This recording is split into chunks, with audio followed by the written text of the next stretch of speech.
You are now listening to Vigilantes Radio, the people's choice for quality art, interviews, music, and hot topics. Hosted by Demetrius Houdini Black Reynolds and otherwise known as Dini Mussolini in the multi-universe. Call in to join the mix at 602-753-1654 or hop in via Skype. All episodes of this podcast are available for free download at www.onlyonemediagroup.com. We welcome all to submit material, topics, and ideas. Email us at vradio@onlyonemediagroup.com. Enjoy the show.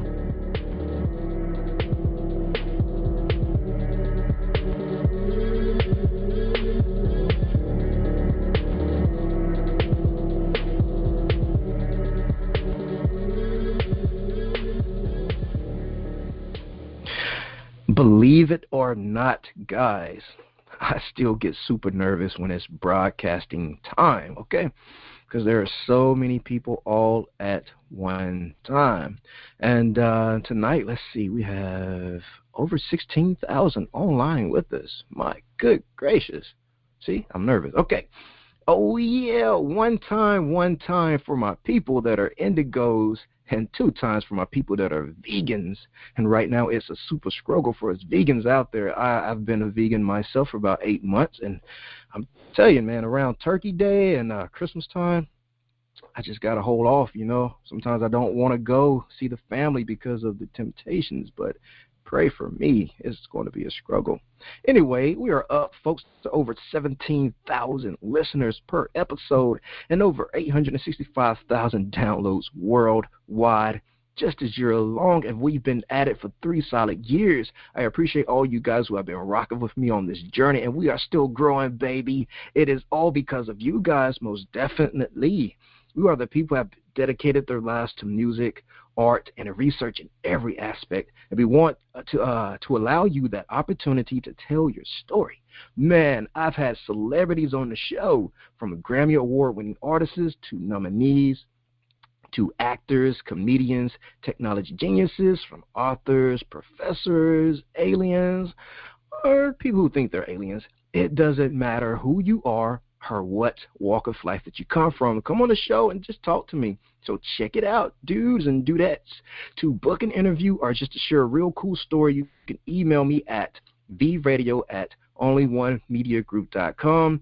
I am passionate about what I do, just as passionate about what you do. And together, yes, together, we can get your voice heard by the people that should hear it. So let's create something incredible. And with that, hello out there, and welcome to another episode of my podcast, Vigilance Radio.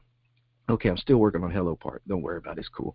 Thank you guys for tuning in again and being a part of the audience family. If you'd like information on how to call in, ask questions, or speak to the guests, you can dial this number here, 701-801-9813, or hop in the mix directly from my website, which is onlyonemediagroup.com. Scroll over to the Vigilantes Radio tab and make sure you slap that button that says Go Live. And as always, all of these episodes are available for free download after at least 1 hour after the show ends. You can grab it from our server over at Spreaker.com/onlyonemediagroup. Over at iTunes in maybe a day or so. They take their time. I don't know why. Or YouTube. And it's definitely at the website, which again is onlyonemediagroup.com. And that goes for every single show that I've ever aired. Well, tonight's episode is the Henry Chadwick interview. And I am your host, Dini Mussolini. Right. All right, announcements. Not many announcements tonight, but January the 3rd, I'll be in Amityville, New York, performing. So grab the tickets over at songkick.com. I'd love to greet you and meet you. I know Amityville sounds scary, but you have nothing to worry about. It's cool. Don't worry about it, okay? 27th of December, I've been working with 2 Grammy Award-winning artists. So I've worked on this project for a long, long time, like maybe 2 years. Yes, 2 years, okay? So I didn't reveal a few things. I shared it on, I shared the post on Facebook, and like over 1,500 people shared it for me. So I didn't have to do any promotional work. I mean, I still had to do work, but you guys really did the foundation for me through word of mouth and reposting and sharing, and I really do appreciate that, guys. I'll send you all a turkey sandwich, okay? Not really, but thank you, okay? So on this project, I didn't share a playlist, and it's just to build up a mystery, how they used to do back in the days when you've seen commercials on TV, and they'll play a few clips, show you the cover, and that's it. You didn't know what songs were on the album or who was on the album, so check it out. There's some artists that you know, some that you should know, some that you would like to know, right? And for as songs go, there's some old stuff, some new stuff, some unreleased stuff, and some remixes of stuff. And yeah, just stuff in general. But I promise you, you won't be disappointed.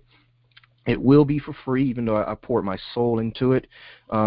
It's free, so feel free to download it, bootleg it, share it. I just want you guys to listen, pretty much. And it will be on iTunes for the ones who do love to show support, and I appreciate that as well. But it's free, so have at it, and right on time for Christmas. So, I'm in that spirit, I guess. Yes. Okay, that is it for the announcement. Oh, no, one more. So we just launched a new segment of a show called Skeptics. And what Skeptics is we're going to be talking to celebrities and artists, musicians, all kind of people about their religious beliefs. And because sometimes artists don't really get a chance to proclaim their faith the way they want to because they don't want to scare away their fans or anything like that. So it's going to be a real intimate show where if their fans and their family and friends really care about the artist, they would tune in and let the artist speak. Man, some of these artists are super, super, super deep. Like, celebrities as well, they're super deep and super, super spiritual. You have no idea. So tomorrow is the broadcast of the first episode, and we're doing it with Marjay Angel. So make sure you tune in for that. Okay, that is it for the announcements, I promise you. All right, it's time for the Coach Dini tip. And for you newbies out there, because we were once at 14,000 listeners per episode, and now we're at 17,000. And that's over a span of 3 days, because the guests that we've had on the show for this past week are just truly amazing, okay? So for you newbies who don't know who Coach Dini, let me get it right, who Coach Dini is, that is me, okay? I'm a music industry insider. I've been working in the industry for a very long time. I've had record deals. I've ghostwritten, for a few artists. I've booked tours. I've been on tour. I've been rich. I've been broke. I've been in between, okay? So basically everything I share with artists through coaching is just trial and error and experiences on my own. Some may work for you, some may not. So anyway, here is the Coach Dini tip for tonight, and that is, are you recognizing your fans? According to Webster, recognition is the action or process of recognizing or being recognized in particular. Indication of a thing or a person from previous encounters or knowledge. Acknowledgement of something's existence or acceptance, Okay. So a while back, we talked on a podcast about that your friends are not your fans, which sparked a lot of interesting discussion. During the show, after the show, even on Facebook and my emails, you guys were blowing me up. And one of my favorite comments came from an artist named Vet. And he told me this: personally, I hate it when I see that a band member or the artist themselves aren't the ones maintaining or responding to fans' messages on networks such as Facebook or Twitter. I am far more interested in artists that personally respond to me. First of all, I know they are very active. Second, I can see that they are personally connected with their fan base to an extent. Third, because of this, they stay in front of my mind, making it much more likely that I'm going to listen to their music or buy some merch. He also goes on to say, I absolutely understand how cool the mystery of a rock star was before the 2000s or the millennium, but I'm turned off by the corporate label machine field, and I feel it is losing its place in the modern music world. D. Snyder has personally responded to me on Twitter, same as Mark McGrath, Billy Idol, Good Charlotte, and even Hulk Hogan. I really appreciate the fact that they took the time to personally respond to me, and it makes me an even bigger fan. I think what it all boils down to is that I feel recognized as the fan, and that's what I strive to do with my fan base. Okay, so as Vet says, it comes down to the personal connection, the feeling of being seen and heard by his favorite artists or people. And I love the word that he used, recognized, okay? We all live those busy, busy lives, and it's easy to put correspondence with individual fans on a back burner, and I'm sometimes guilty of this. Like, they can write a heartfelt message, and it's super inappropriate to respond 10 days later, okay? If they're pouring, like, paragraphs and paragraphs, towards you, you should respond as soon as you can and not with just one word, okay? Now, I'm not guilty of that. Now, I do respond to the long, messages, because that's their time that they took out to text that to me or to Facebook that to me or to tweet me. So I make sure that I acknowledge it, and share it even, reshare, repost, and do those kind of things. But unless you've reached a level in your career where the size of your audience makes that completely unimaginable, like Eminem, for example, it's probably a cool idea to set aside a bit of time each day or each week to personally respond to every tweet, comment, and email, and not simply say thanks. See, Dini, I'll send you a turkey sandwich, and then we'll call it a day, And when I see you, I give you a great big hug and a handshake and maybe some free merch. But, since we're online a lot, so thank you and a turkey sandwich would suffice, I guess, in my opinion. But with something more, something that shows that they are recognized. Hell, if Amanda Palmer still finds time to write back to all her fans, shouldn't we? So my question to you guys out there, and a lot of you guys are artists, how do you show your fan that you recognize them? And if you don't, yesterday is not a bad idea to start, right? Right. Okay, so that was Coach Dini's tip for the night. And now let's get into the real reason why over 16,000 folks are online with us. Yeah, that's right, Henry Chadwick. I'm not jealous in a bit, okay? Maybe a little, but we won't tell anybody. It's cool. All right. People sure can be geniuses in a complete awesome way sometimes. And meeting independent musicians, artists like Henry Chadwick here from Santa Cruz, California, really shows that you can make quality music and never have to have an ego about it. How cool is that? It also makes me wish for him all to retain that independent inherent goodness and never grow up into the cold, muddy music mainstream. But who am I kidding? He's destined to rock it out with the great ones. Yes, he is. You should check the music out. And I have a feeling that Henry would continue to make music even if he never even dipped a single toe into the mainstream. But we all know that is bound to happen. I'm telling you, I cannot tell you about this incredible music enough to say that it's coming for him, okay? Stick with him. Henry Chadwick, indie rock in all of its glory. This music was delightful ear candy, and it quenched my thirst for a great tune. This recent EP Henry has called Guest at Home has personified depth and vibrant ideas, all well executed, and for a short duration that the EP may last, it packs an incredible ride. So let's talk with Henry. I'm excited for you to hear this EP and hear what he has to say. Is his perspective and intense knowledge on his local music scene in Santa Cruz, and overall, just an incredible guy. So let's dive on deep and get down in the nitty-gritty with Henry Chadwick. Welcome to our show, my man. Hey, thanks a lot for having me. No doubt, man. How are you? I'm pretty good, man.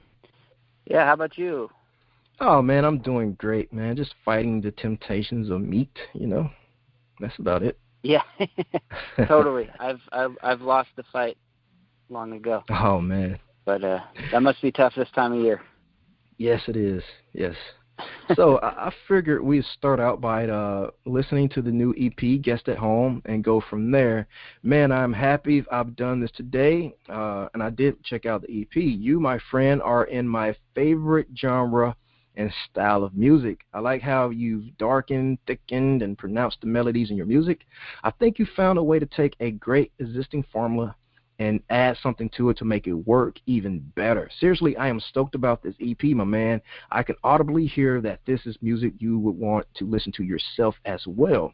So tell me and us out there about that desire to want to make more of something you love, and about how careful you have to be, especially in the genre you in, to not be an exact copy.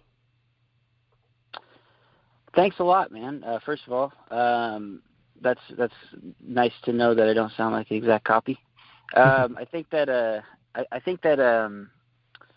you know, everyone when they're starting out, it's like that's a huge risk, and I'm sure I was guilty of that. And you know, just you want to emulate the things that you think sound cool. So, but I think as time goes by and you kind of listen to yourself more, and just keep working on writing songs, you kind of realize like the thing you thought was cool about the bands you liked or the music you liked was that it kind of seemed to have a unique personality and bring something new to the table.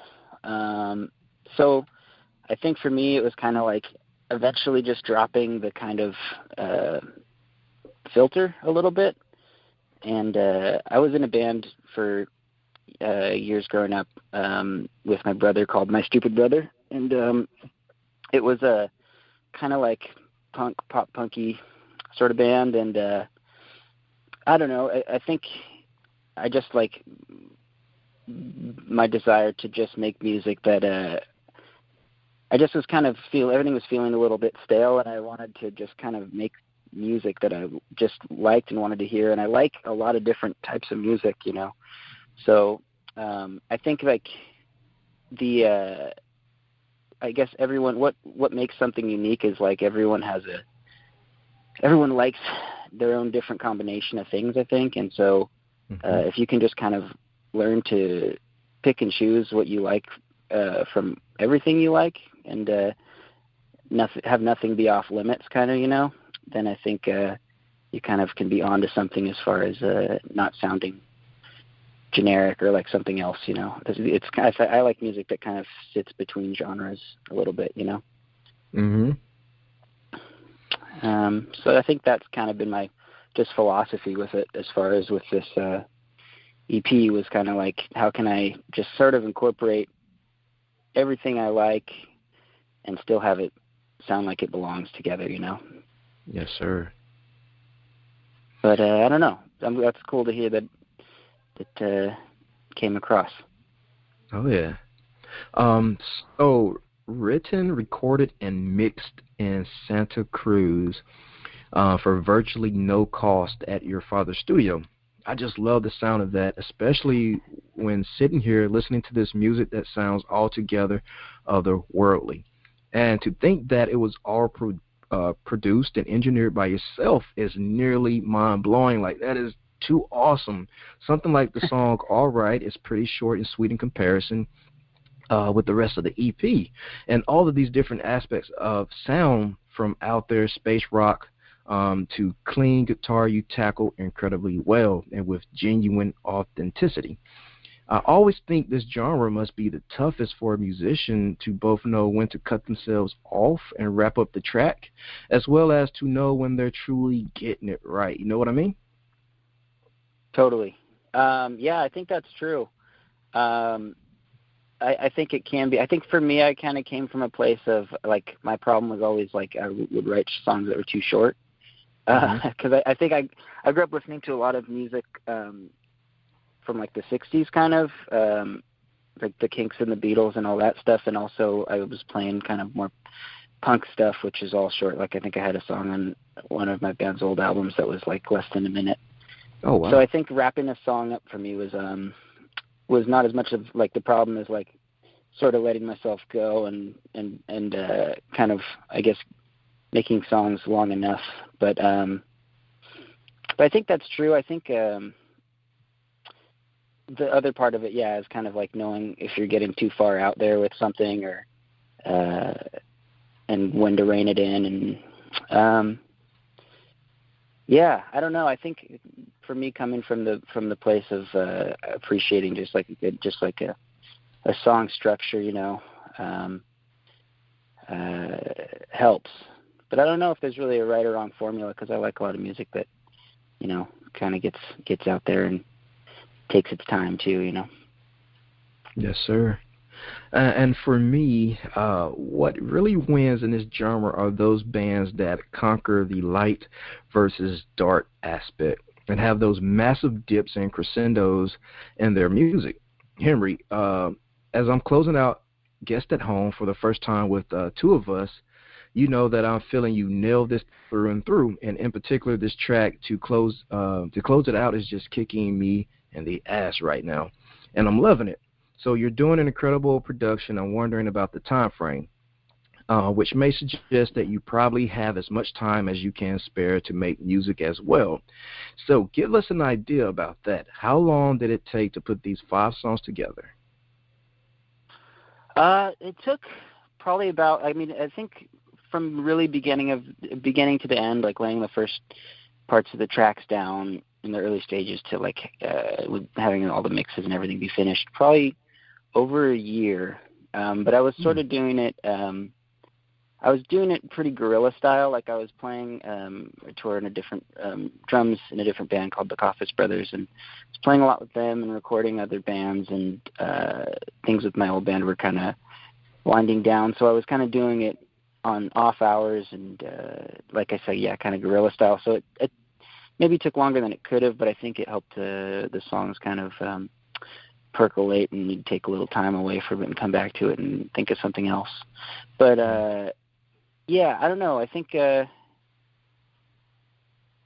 think a lot of it was just I'd sort of layer up a song a little bit, like I'd have a little scratch thing and maybe an electronic sound or drum beat going on, and a scratch guitar track and vocal track, and take some time away from it and work on a different one, and then kind of see, then have an idea, you know, and just kind of keep bouncing back and forth between songs. And it wasn't as structured as I've you know, done with some things where it's like you're in there for a set amount of time and you're tracking all the drums and all the bass. It was pretty scattered, I guess. So that's probably why it took a little while, but I think ultimately that was a good thing. Definitely. And the two of us, to be precise, how much time and effort and how many takes did it take you to get that nailed as perfect as it is?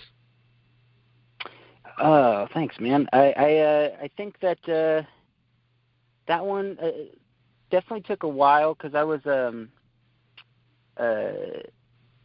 just to get, because I ended up layering so much stuff on it. So the longest part of that one, I think, was mixing it, just because I added so much stuff to it. But I started that one out, and it just had like a cool, I thought it was a cool chord progression in the chorus that was kind of a lot of twists and turns. And so kind of coming up with that and making each part flow to the next part took a while. And then as far as the different takes and things go, I kind of played most of the instruments on that, except for the bass. Was played by Aidan Collins. Okay. solid player. But I kind of would layer a few, like I have the program Reason, which has like kind of MIDI sounds and conjunction with Digital Performer for that one, which is like for the audio side of things. So I would kind of like get some sounds in there, and then I would run in there and track drums on it, and kind of like press record, and then run into the other room and play the drums, and then mess up and have to do it again and time it out right. Right. And so that took a while, and then just once I got going on that one, I think starting I was listening. I kind of rediscovered Pet Sounds by the Beach Boys, and like their album after that, the really trippy one, Smiley Smile. Mm-hmm. I was kind of tweaking out on just the fact that I thought it was cool that they were making risks sonically, like with the tools they had available. Like Brian Wilson was like trying to just like experimenting, and he had just this idea for what he wanted everything to sound like, and so I thought that was such a cool idea, just like, and the tools are so different now. So I just thought then the chase was like, how do I get cool sounds that sound in a way kind of classic or old school sounding, but also like a sprouting from a new weird tool or technology, So it was like just kind of a new sound, a new twist on an old thing, I guess, Yes. So that was kind of the name of the game for that one, I think. And once I just got really carried away layering so much stuff, and then getting it to sound right in the mix took a little while. That one actually I think took the longest of the 5 songs to get to where it was. Okay. And as a producer and musician, Henry, let's get our philosophy on for a second. What can you say with instrumental music that you can't say with the adding of lyrics and vocals? That's a good question. I think that with instrumental music, it's like it kind of can make you think a little more. It's just kind of different notes and chord changes and textures all just kind of make you feel different things, Mm-hmm.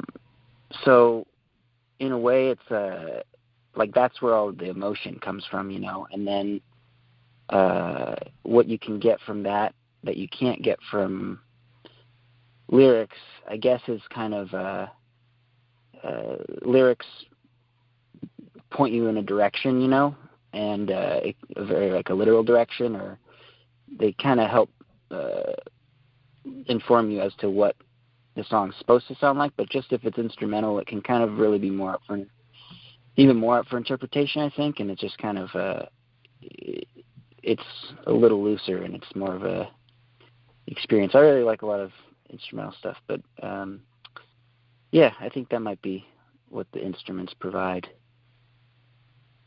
Definitely. If that makes any sense. I don't know. But all right. Let's go back to Guest at Home. So I want you to describe the musical atmosphere as you hear it. How does your music make you feel personally? So I want you to take us to that place in your mind, Henry. Where do you go when you listen and close your eyes? I think, when I was making the EP, I was still living at home, which hence the name. I was living at my parents' house, and I was feeling a little bit claustrophobic at the time, I think, as far as my surroundings, and just went through sort of a end of a long-term sort of relationship. So it was kind of just a bit of a stuck zone, and I was feeling like a little bit of a rat on a wheel, if you will, just with just the kind of the grind of things, just I was pretty busy with shows and things, and with work and whatever else. And so and then I just kind of hid in the studio for a while, and that was like I place of peace, you know, where I could just kind of take all that stuff and feel a little bit better. So I think that when I think about the EP, I just sort of think about it's just kind of that feeling of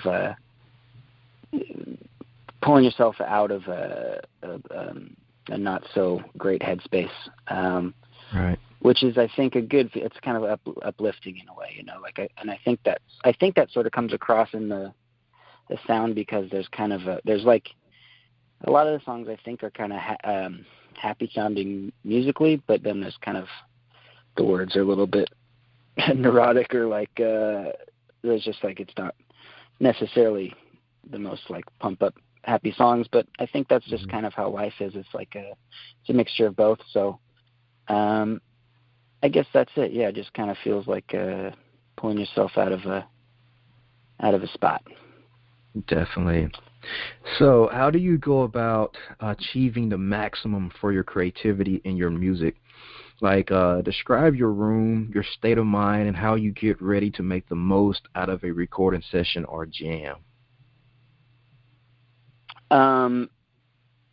So I generally like, and this is just kind of because I grew up sort of recording music in this, in messier like places, because I'm sort of a messy person, or in places that feel, I guess, not too sterile, or, you know, they have like a cozy, homey vibe. So I like a little bit. It just feels nice to like know that, you know, the tamborine's just sitting on the console there, not like tucked in its cubby, and like things are out, and it's just kind of like the mad scientist feel. I like working in a spot like that, rather than like having everything be in its right place, you know. It's just it feels like there's more possibilities, because you look around, and maybe it's just like whatever kind of ADD I have, but like you just look around, you're like, I don't know what to record next, and you just see everything's just in front of your face. But you know, I've gotten better at cleaning things when I need to, but when I get dug in, it's generally a bit of a mess. Yeah. Yeah. As most of us are. Yeah, totally. Yep. So tell us. Oh, go ahead. I'm sorry. No. I was just umming. All right. So tell us about the Santa Cruz that you know. Like, what's the musical climate right there? There right now. The musical climate's cool. It's definitely like it's a small, relatively city and community, but it's definitely a vibrant community, and there are a lot of different people doing different cool genres and things out here, and it definitely has its own, like, it's not a part of it feels like it's its own entity, and it's proud of it, you know. Like, there's a lot of countercultures and subcultures and genres. There's definitely, like, historically been like a big sort of skate, surf, and like reggae sort of scene out here. And there's definitely like a big Americana and folk scene. There's a college in town, UCSC, and so whatever sort of hippie sort of thing. It's a very hippie kind of college. The mascot's the banana slug, and you see a lot of T-shirts that say "Keep Santa Cruz Weird" on it, and it's very it's got some character. But there's definitely, I've seen in the last a few years, like indie rock has kind of, or just indie music in general, has sort of had a resurgence. There are bands to play with, and people coming to see those shows, which is cool. But before, there was a lot of, and there still is, a lot of like reggae and punk stuff, and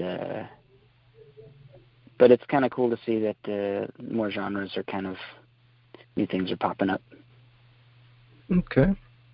And with all that said, though, do you feel like there's room for you and your genre and what the people are there listening to? Yeah, I do, because I think that like I said, there are more indie bands and rock bands that are kind of doing their thing. It can be sort of tough because it's a smaller community, so rallying the troops and finding bands that are totally a good fit all the time that are also available can be tough sometimes, but there seems to always be new bands popping up that are cool. And I think that there is. I've had some really fun shows out here, and people seem to have a good time. And I think it's a fun kind of combination of like a high energy show without being like overly, I don't know what, loud or well, I guess it's pretty loud, but overly it's still like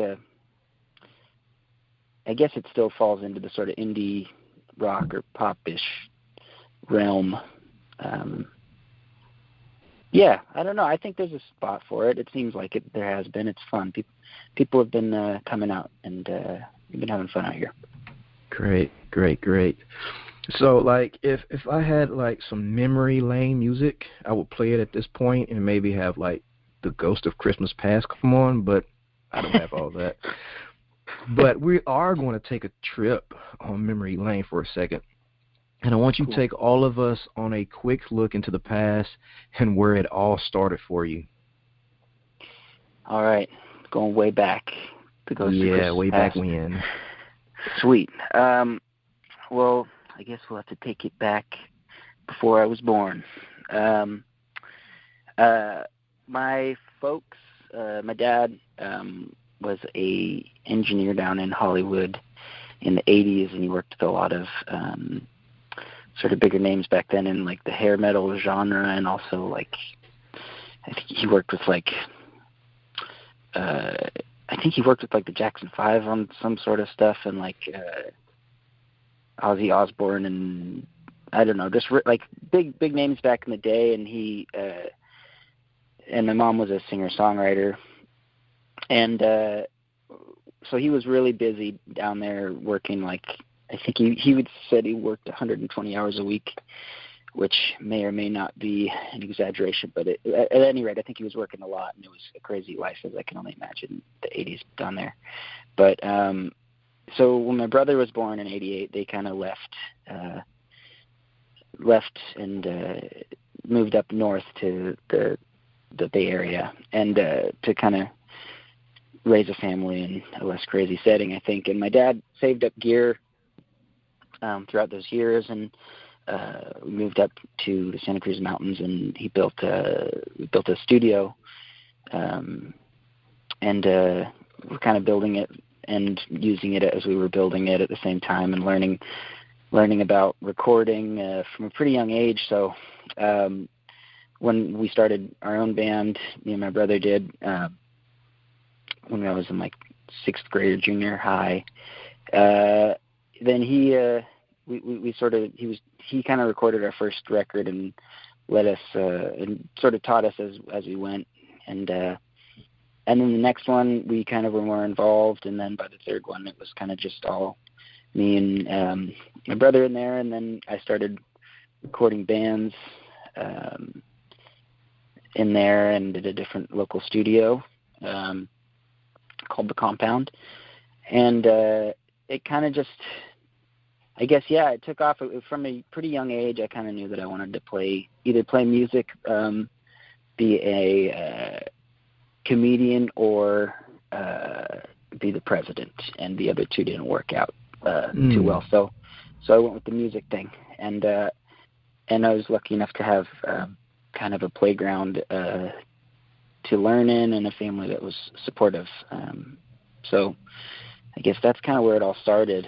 And I made a few albums with my old band, and that was kind of, like I said, it was kind of like, I was a big fan of like 90s alternative music and like punk stuff, and like Green Day and Weezer and all that kind of stuff. And so it sounded a little more along the lines of that stuff when I was younger, you know, and that was a lot of fun. We did that for years, and then you know, as people get older, and you know, my brother went and got his master's over in New York. He got a job at Apple, and he's having a kid in a couple weeks. Married, and he's like a real grown up now, which is awesome.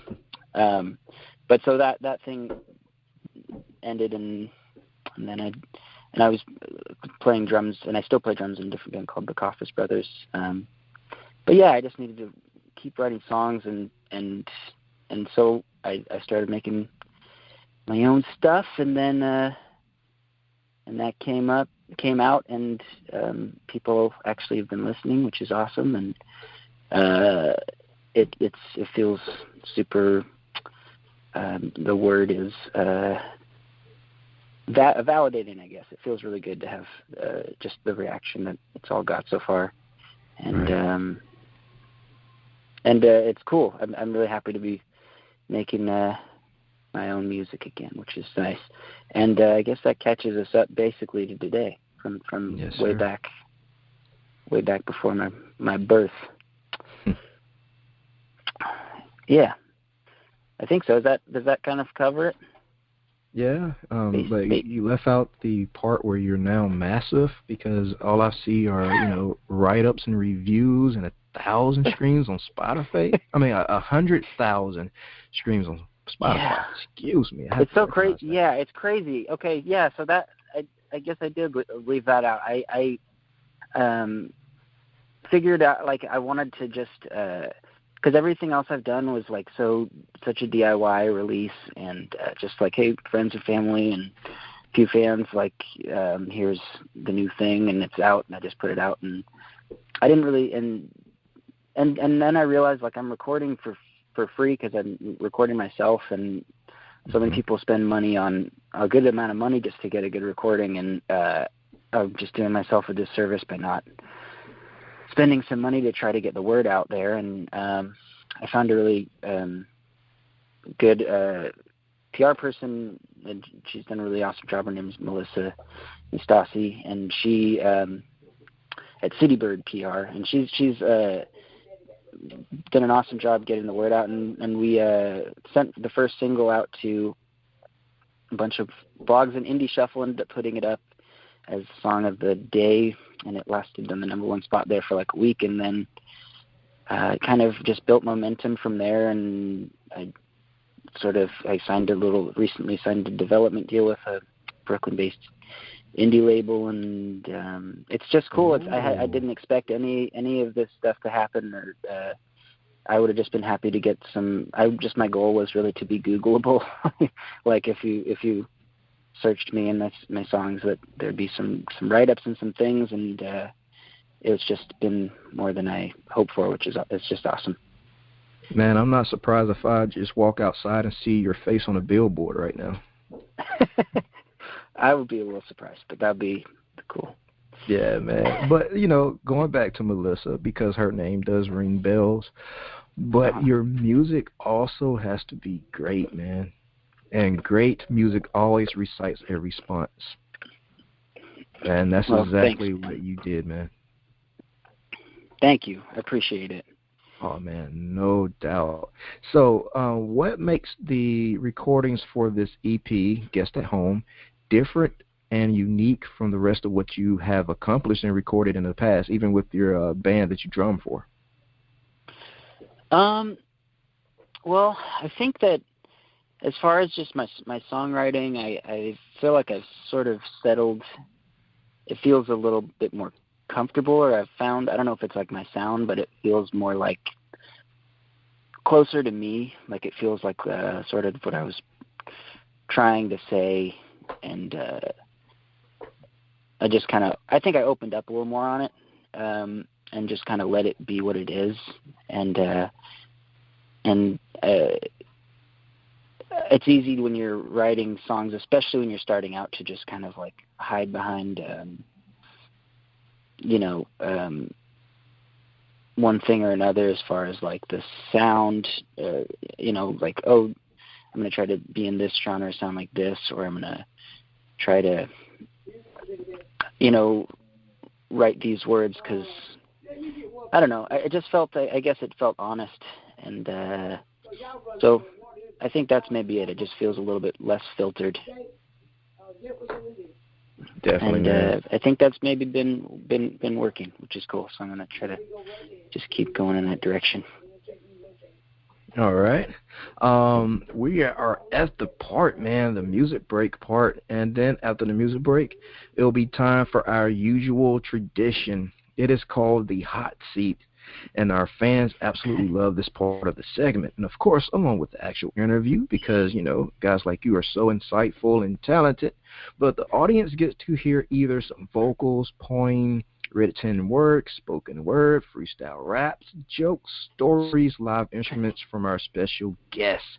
Well, you never know what these creative minds and vessels will produce in a spotlight. And tonight, yes, tonight, we'll find out if Henry Chadwick have what it takes to be put on the spot, a test of his true artistry. So let's go ahead and take that break, and we're going to play my favorite song by Henry. And as a matter of fact, I love the video to it. I love all the videos you did, man. Just super creative. Super creative. Like, you got the look of a star, most definitely. And the sound as well. Well, right, I appreciate it, man. Blushing over here. Yes, sir. So let me stop gushing over Henry's music. Here it is. Henry Chadwick, All Right.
Like, how can the lyrics be gloomy but you make me dance at the same time? Must be magic. Must be magic, I tell you. So we are back live with Henry Chadwick in our hot seat. All right, the hot seat. Yes. Here we go. So I was thinking about playing a new song. Okay. But then I was thinking about maybe I want to just read the lyrics of one of the new ones. I just worked on recording a new EP over in Brooklyn a couple weeks ago, and which I started back home here and finished up kind of over there. But one of the new songs kind of started out as just lyrics, and I didn't have anywhere to put them until I finally did. But so I sort of felt like this was a bit of a poem, which sort of plays a little bit off of there's a little Dr. Seuss-ish quality to some of the verses, but it is a Henry Chadwick original nonetheless. But so it's a new song, and it's called "No Brain, No Pain." Just the lyrics. Does that work? That works. All right, here we go. Red fish, blue fish, Catholic Jew fish, everyone's just the same. Little fish don't feel so small if they call each other names. You live, you love, you lose, you find it in somebody else's shoes. You fill where I fell through. Same old new fish, which one is which, everyone's dressed the same. I'll keep it in my pocket, save it for a rainy day. You live, you love, you lose, you lost and found it in somebody new. You fill where I fell through. No brain, no pain, no pain, no gain. We're free like fish flushed down the drain.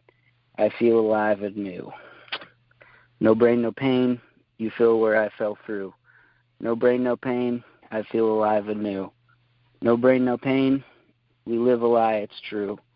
No brain, no pain, you live, you die, you're through. And that is the end of the song. That's actually the first time I read that out loud. That sounds kind of funny as a spoken word one, but it's cool. But there it is. Yeah. I thought there was some kind of cool little tongue twisters in there, and I think that's another one where where some of the words are, it touches on some darker things, but it's also a little bit of the light with the dark, as you were saying earlier. Yes, and that one is going to be out the first half of next year, which is exciting. Man, keep us up to date. I would love to hear the finished version of No Brain, No Pain. Is that right? Yes, that's right. Cool. Right on. All right, Henry. Go ahead.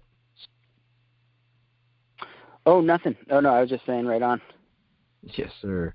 All right, man. As far as I can see and as far as I researched, you've been rocking the press rollout wave since like the summer. You're burning the whole press circuit and promo. And as an artist should when there's great music out, and justifiably so.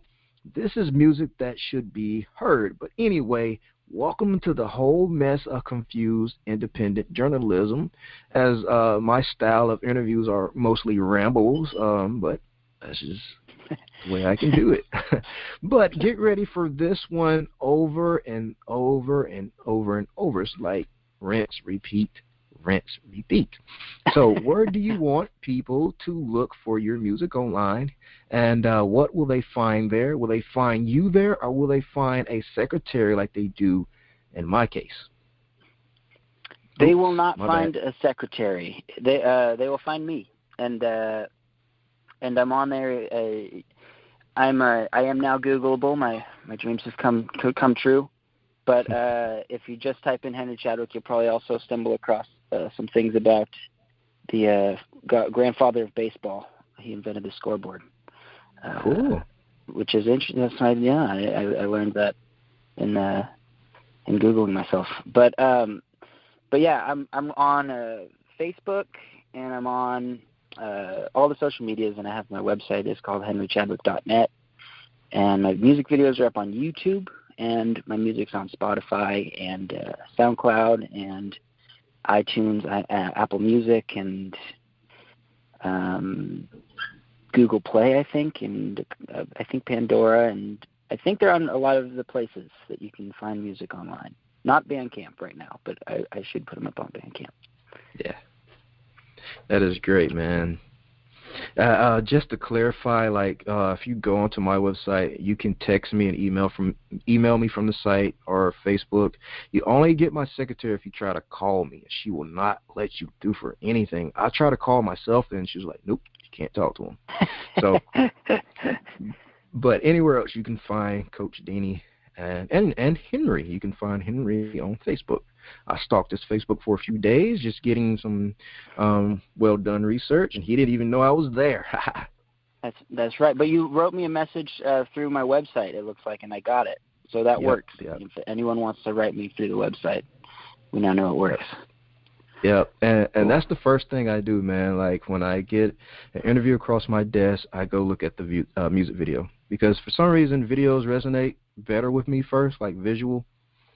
And I was like, okay, I'm hooked on the first song.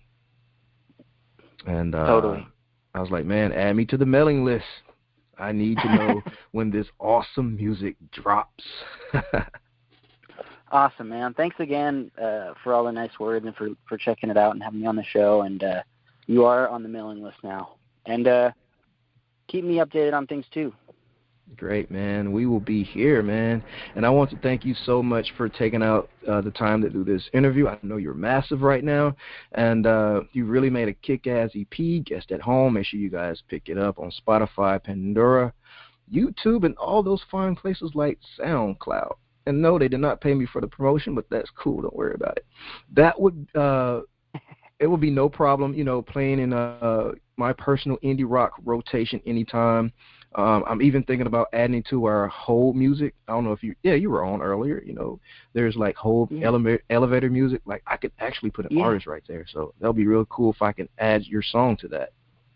Awesome, man. That'd be great. Feel free. That'd be really cool. Yeah, and I could say something cool like, that was Henry Chadwick. All right. I'll have to work on that, but you get it. That sounded good, yeah. All right, man. You have a completely valid place in your genre, my friend. I wish you the best success with hitting the road and other endeavors. For now, we'll say goodbye, and make sure you keep us updated on the new music. I definitely want to hear it. So take this next moment to say anything else that you like. This is the Vigilantes Radio Open Floor, but for you, we'll call it the Henry Chadwick Show. And you let the people out there know anything else that you want to spill from your brain. So have at it, and thank you again for your time and introducing me to the music of Henry Chadwick. Right on. Thank you, everybody, for listening. It's nice to meet you.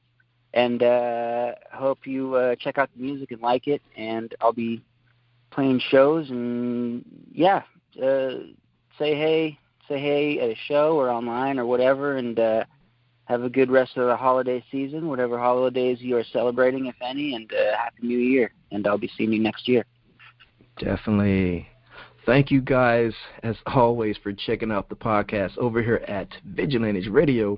All episodes are available for free download at least 1 hour after the show ends. You can grab it from our server over at Spreaker.com /Only One Media Group. iTunes in about a couple of days. They're super slow. Don't worry about it. It's cool. Or over at the website, which is onlyonemediagroup.com, and that goes for every single show that I ever aired. If you like to request music or send something for us to play, make sure you email it to me at vradio@onlyonemediagroup.com and label the track. Don't just send something that says track 1. I don't know what that is. Disclaimer. We are genre-free, we do not judge, and we absolutely do not base our opinions on hearsay but facts, and actually just scratch that disclaimer. All the opinions are mine, they are right, and that's just the bottom line, so this is something you got to deal with. Nah, just kidding. On behalf of myself, Dini Mussolini, I appreciate you guys for tuning in either afterwards or live with us. Do this, spread the word, follow us on Spreaker, just follow us in general. On Facebook, poke, like, follow. That's great, right? Also, a special thanks to our guest, Henry Chadwick, for joining us tonight. We stepped our game up just for you guys to make sure that our guests have the best experience here on our show, And Dini just may smooth it over and end up on one of these guys' songs. You never know. I do it all, my friends. Nah, just kidding. Okay, well, just remember to do this. Be yourself. And be absolutely freaking great at it. So with that, have a good night and peace.